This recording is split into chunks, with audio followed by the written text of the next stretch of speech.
All right, we've talked about S1, stance or setup feet, knees, hips, hands. We've talked about that load, stride, separate, step.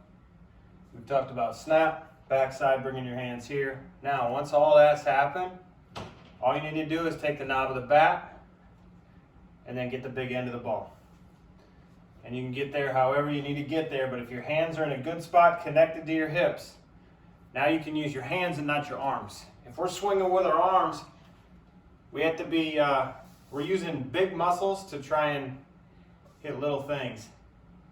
We want to use our hips.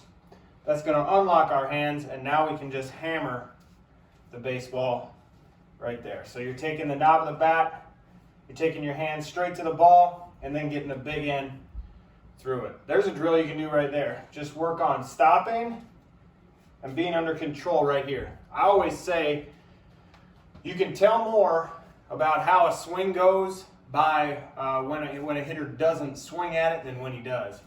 If I'm getting all in here like that, that means I'm not connected. If I'm taking a pitch strong right there, that means I'm connected, and I'm really truly ready. I'm feeling good.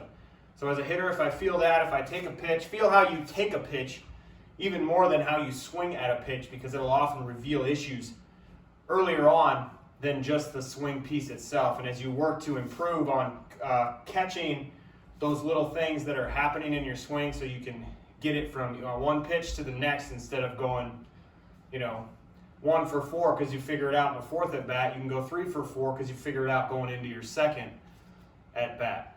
Those are all big things.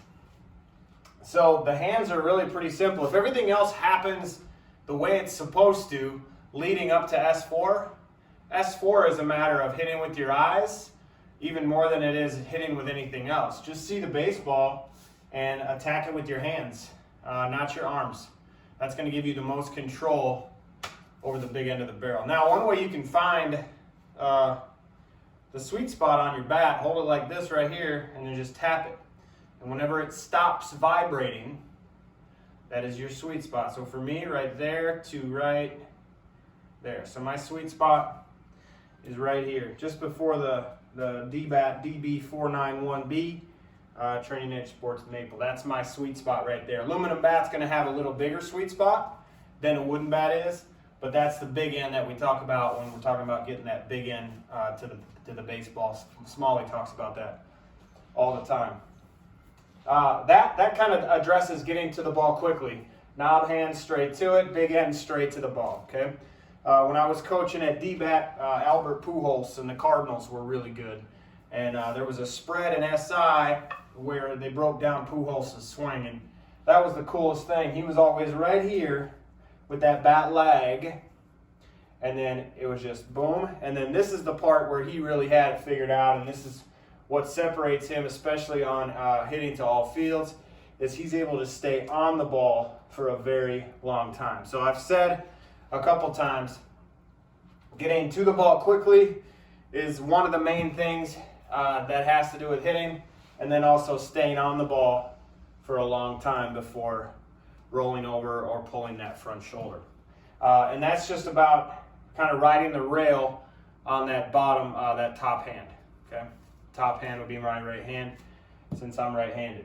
Step, snap, and now get to the ball and stay on the ball a really long time before you don't pull the barrel away into your finish.